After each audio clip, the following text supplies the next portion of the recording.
Hello students, let us begin with the new chapter that is of encapsulation.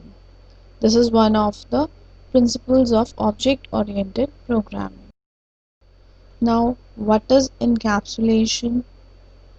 It means that a single thing encloses several smaller things that are its parts. The smaller simple things encapsulated by the class are called the members of the class. And a class consists of data members and methods. As it is clear here, then encapsulation is implemented by a class, and this class stores or hides the members of it, and these members are the data members, which are also known as variables, and methods, which are also known as functions. So class hides both the members of its class, one is variable and other is function. Now the question arises, what is the need of encapsulation?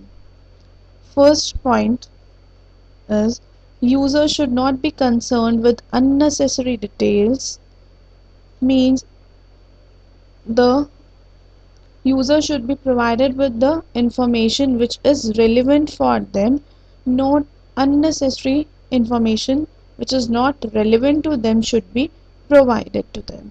So it should be hidden, and here the need for encapsulation arises. Next is, users may do harm if they try to modify the internals of the class, means if the encapsulation principle is not implemented, anyone unauthorized person can also access the data of other persons, and they can also harm their data. So encapsulation helps in preventing the unauthorized access to the members of the class. Next is visibility modifiers or access specifiers. As we have studied earlier also, that these visibility modifiers define who is able to use the method.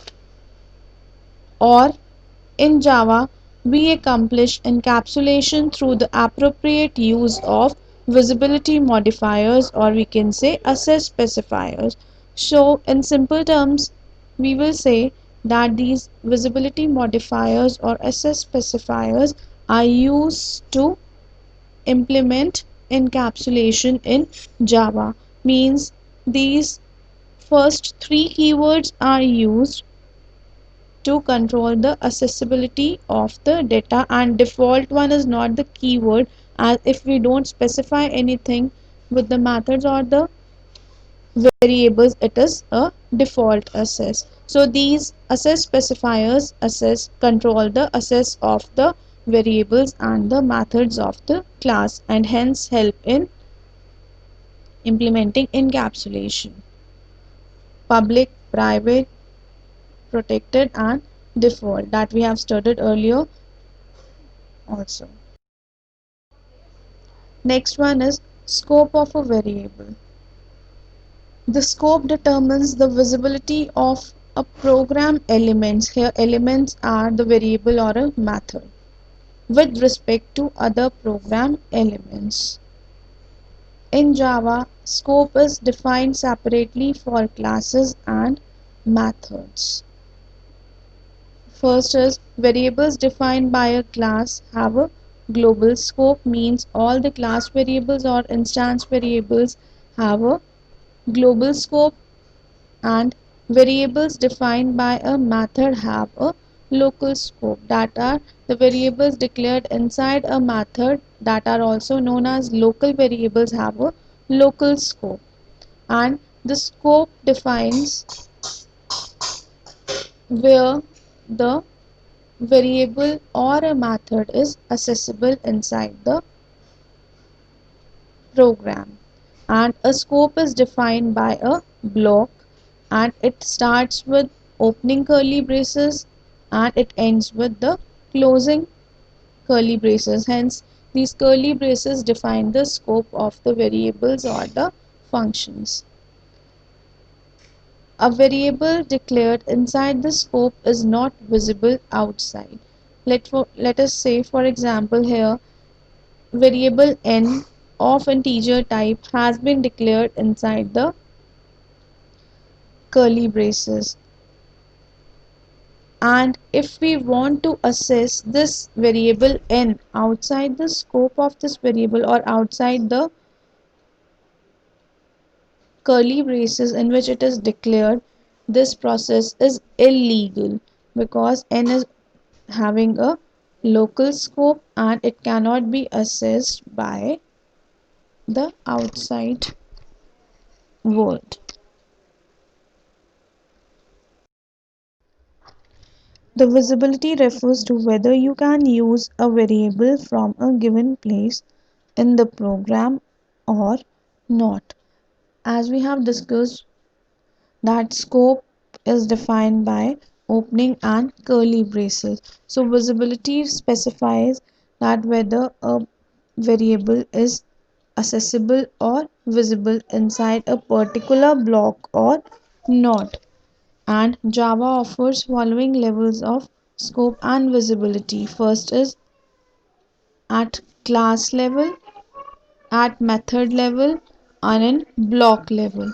The variables declared inside the class definition, like here x is defined in the class and is having a static variable, is having a class level scope, whereas the variable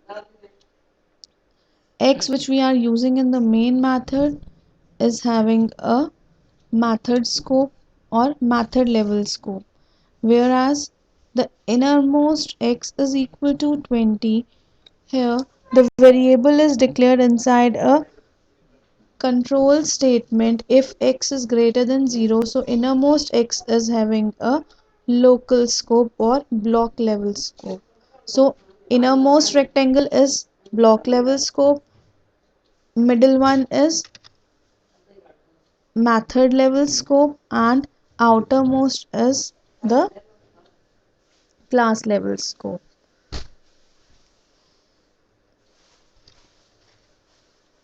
So data can be declared at class level within a method.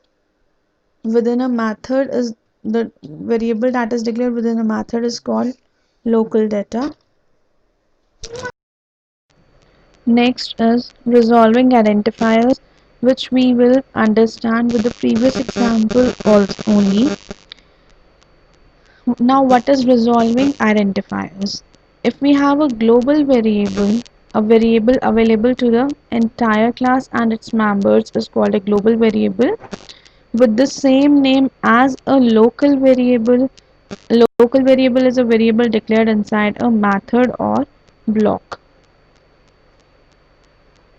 The system resolves the name to the most local scope available, that is, most local variable with the same name will be considered.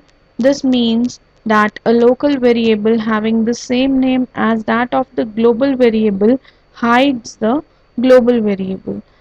As you can see in this example, the first line of class scope is public static int x. Here x is the class variable and it is having a global scope. Next line is public static void main.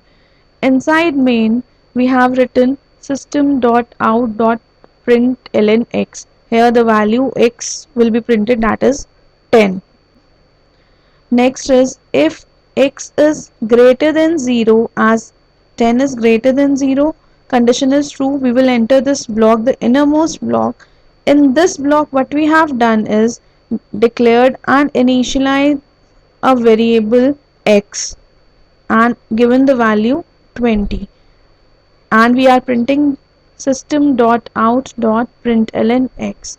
As the variable name here x is local to this block and one variable x we have declared in the class scope, that is having the value 10. Now hiding the global variable means that this innermost variable x with the new declaration and new value will hide the global variables value x, that is 10. So here in this, value of x will be considered 20, and preference will be given to the innermost block. So it will give you value on execution of system.out.println in the innermost block as 20, because here we have reinitialized the value of x as 20. Now coming out of this block of if statement, here it is written int x is equal to 30 system.out.println x. Now the value of x will be printed as 30 only, because again here we are declaring and initializing the value of x as 30. So here the innermost variable will hide when the innermost block will get executed. Int x is equal to 20 system.out.println x, the innermost value of x will be considered and it will be printed, and it will hide the value of x, that is 30 and 10 at method and class level respectively. It will hide it and print the value of the innermost block, and this is 20. This is known as resolving the identifiers. Now this is the summary of visibility rules, that how the classes and variables of public type can be assessed, what is their visibility, and what is the purpose of these visibility rules. For example, public classes and variables having the public scope are visible to all the classes, and their purpose is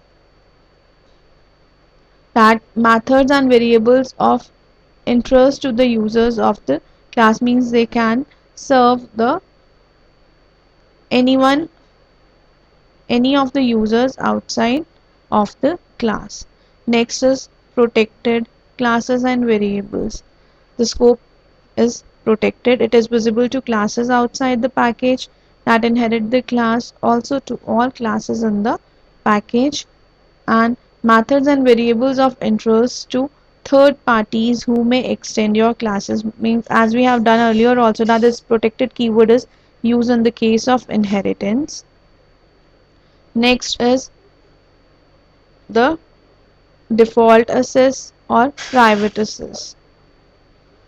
The last one is new, that is variables declared inside the bodies or other blocks. Here, as we have done in the previous example, that x is equal to 20 was declared inside the main method. So this scope is said to be local, and these variables are visible only to the block of the method in which the variables were declared, and they are temporarily working variables. Next is the continuation of the visibility rules. The similar scope rules are also applicable to the classes as summarized below. These are the visibility rules applicable for the classes, and they will apply same as that for the variables. The public class, if a public class has public member, it is accessible to the same class, other class name package, subclass, and other packages, and any other class. Similarly, if a public class has a protected member, it will be accessed by the same class, other class name, other class, and in same package, subclass, and other package, but nowhere else. Likewise, all these scope rules are also applicable to the class levels. Thank you.